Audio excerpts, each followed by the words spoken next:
Hey guys, how are we doing? Welcome to Walking Boxing. It is Friday, October 25th, 2024, and day 5 of the What Went Wrong with Tszyu series.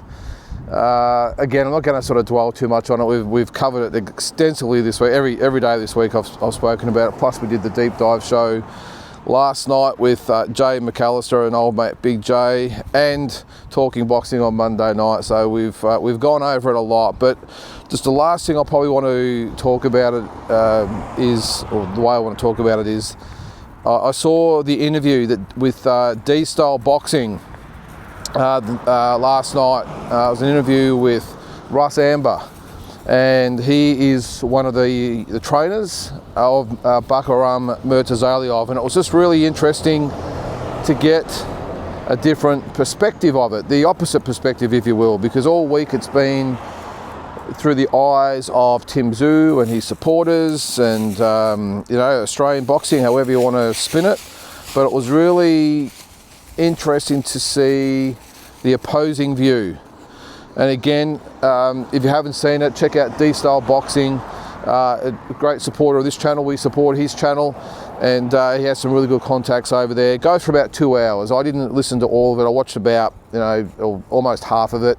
Got out of it probably as much as I needed to, but again, go and check that out if you haven't seen it yet. But it was just fascinating to hear from Russ, in that the way they looked at Tszyu, the way they looked at the fight, the way they looked at his strategy. And probably the main thing was, most of what he said was probably nothing that we hadn't sort of talked about this week. They weren't happy with the odds.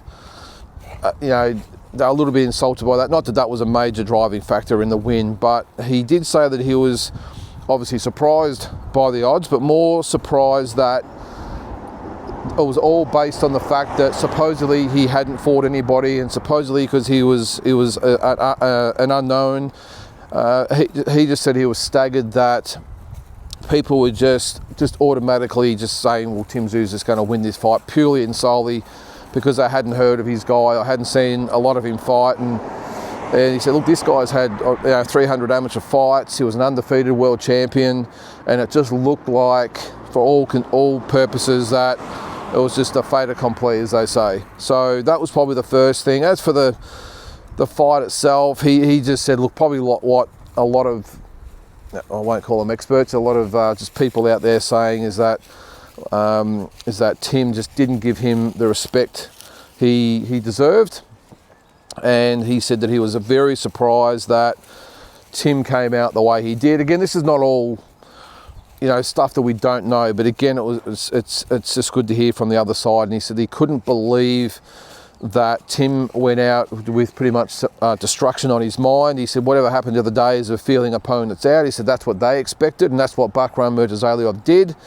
Moved around and jabbed, but he said when Tszyu pretty much started swinging from the fences, looking for that early knockout with no real focus on any defensive abilities in return, that it was always going to happen.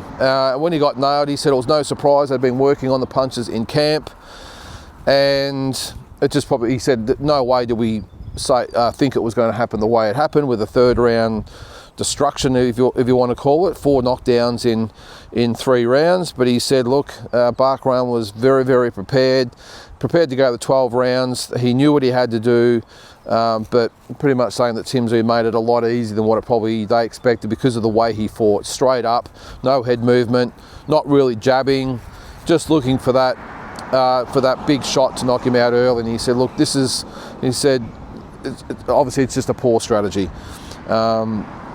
But they had full faith in the guy. They said he did make weight very, very easily. He was strong, ready to go, and they were Inoue just, as I said, more surprised by the odds, surprised by the way Tim fought, but not surprised in the end result. So if you haven't seen it again, make sure, I've just quickly skimmed over the top of it. There's probably a lot of things I've actually left out, but get the full interview again. It's about 2 hours, so set aside a little bit of your day to watch it. And good stuff again by D-Style. So that's probably the last I'm going to talk about this for a while, because it's been done to death. But one thing that was announced yesterday officially, again probably the worst kept secret in boxing at the moment, but Sam Goodman, his challenge of Naoya Inoue is official. It has been set in stone, and they will fight on Christmas Eve in Japan. Now, as expected, the feedback hasn't been great from either boxing fans here in Australia or all over the place. Probably all over the place is probably the same response. But look, I said again last night on the show, I don't expect Sam Goodman to win. I don't expect him to, if I'm being completely honest, be really that competitive.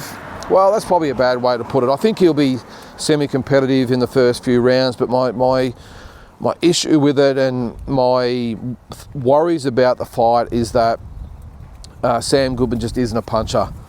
Yes, he's fit, he's got good boxing skills, he's got good boxing IQ, he's a well-rounded fighter.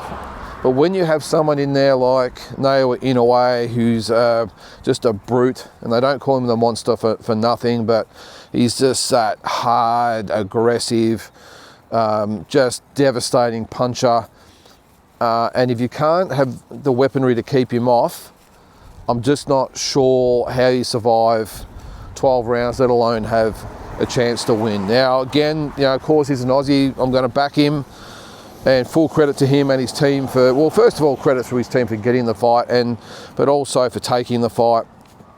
He could have easily waited maybe 12 months and hoped that Naoya Inoue goes up or maybe gets beaten by someone else. I don't know. But the fact when you get presented with an opportunity to fight for the undisputed world title, not just one belt, but 4 belts, you've got to take your hat off to him. And, as I said, my only worries are that Naoya Inoue is not going to respect him.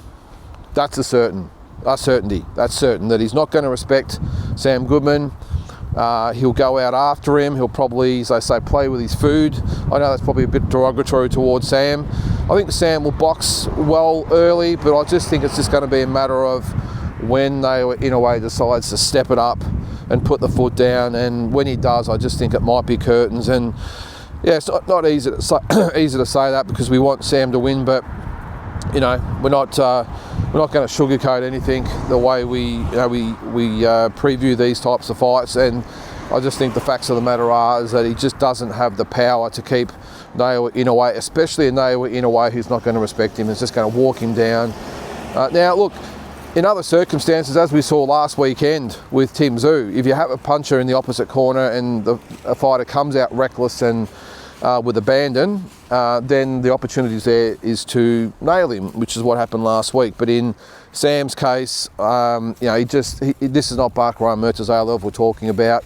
This is a light punching super bantamweight who's had not a lot of stoppages in his career, especially against world level fighters, and not that there's that many of those, but the ones he's fought, they've been all decision wins.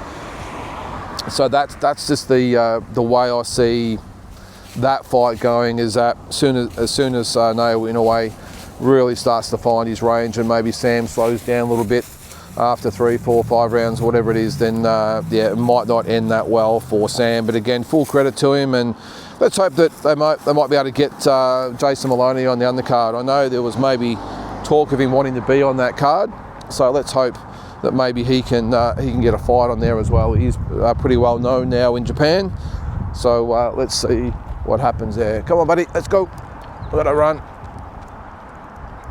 It's crossing the road here, guys. It's always fraught with danger.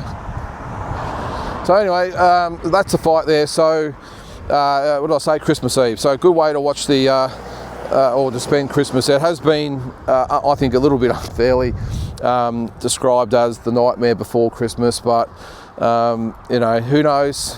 The upsets do happen, so all the best to Sam in that. And there's another fight coming up that I'm not overly excited about is the Jake Paul-Mike Tyson fight. There has been some footage leaked, if you will, of Mike Tyson knocking down a sparring partner.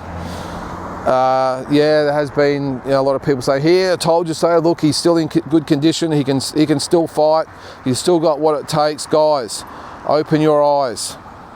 They probably showed you a 10 or 15 second grab.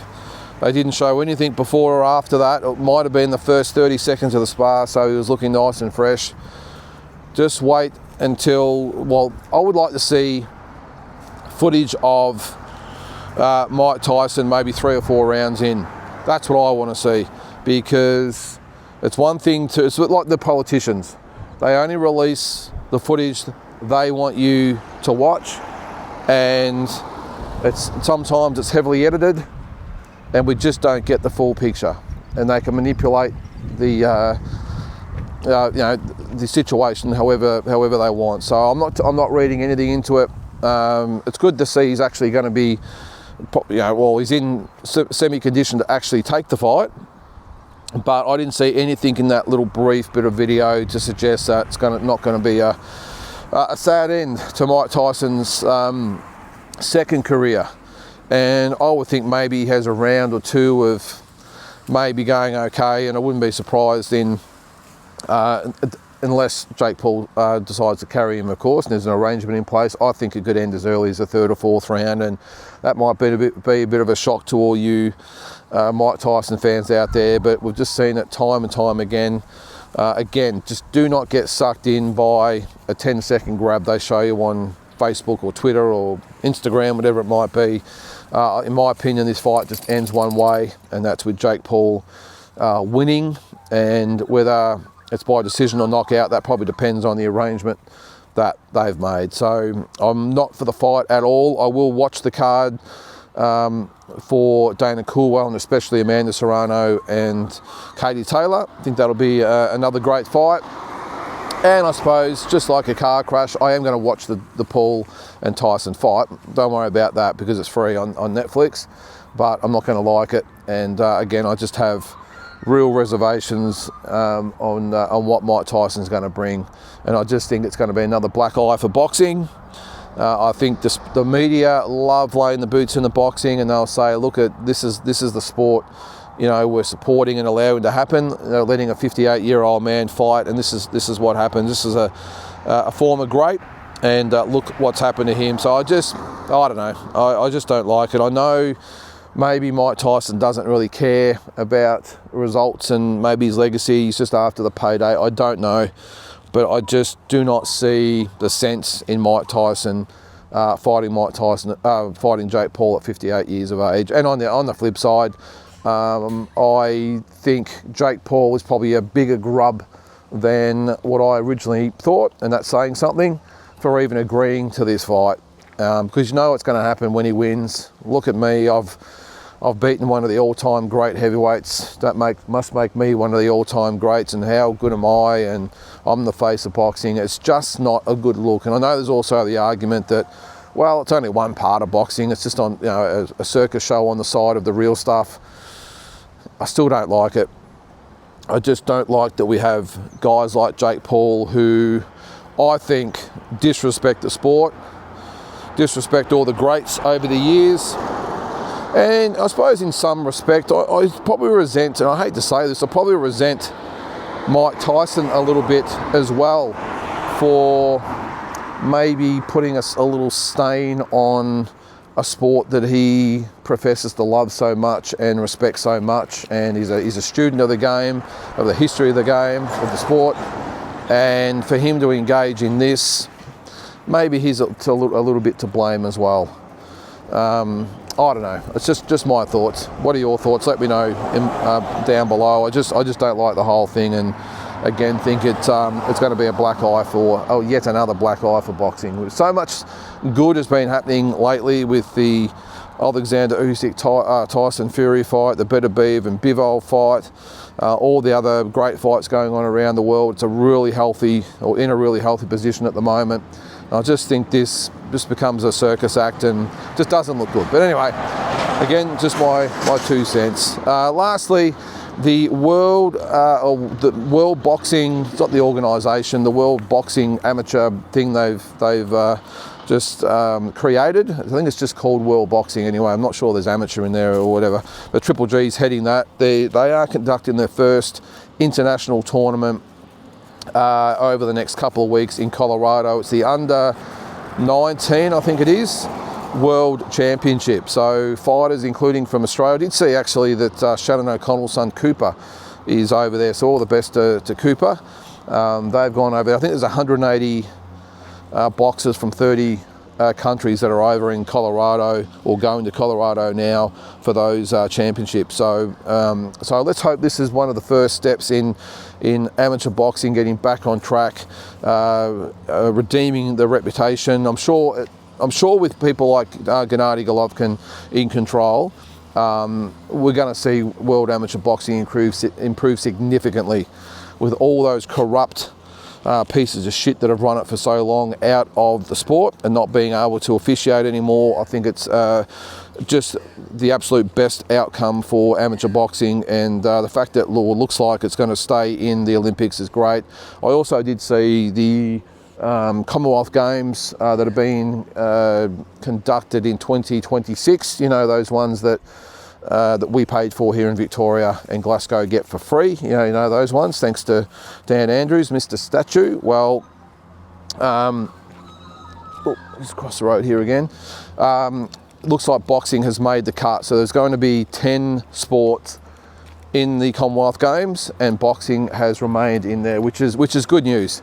Really good news for all those amateur boxers from all over the world. So it looks good for the Olympics. It's definitely in for the Commonwealth Games. And as I said, this is the first sort of international event they've done. So we are hopefully on the right track. Well, guys, that is about it for this Friday. I'm going to go and get some work done for the rest of the day. Maybe go out for a bit of breakfast with the family, and hopefully enjoy what should be a nice weekend weather-wise. So I hope you guys have a great day, and we'll catch you tomorrow.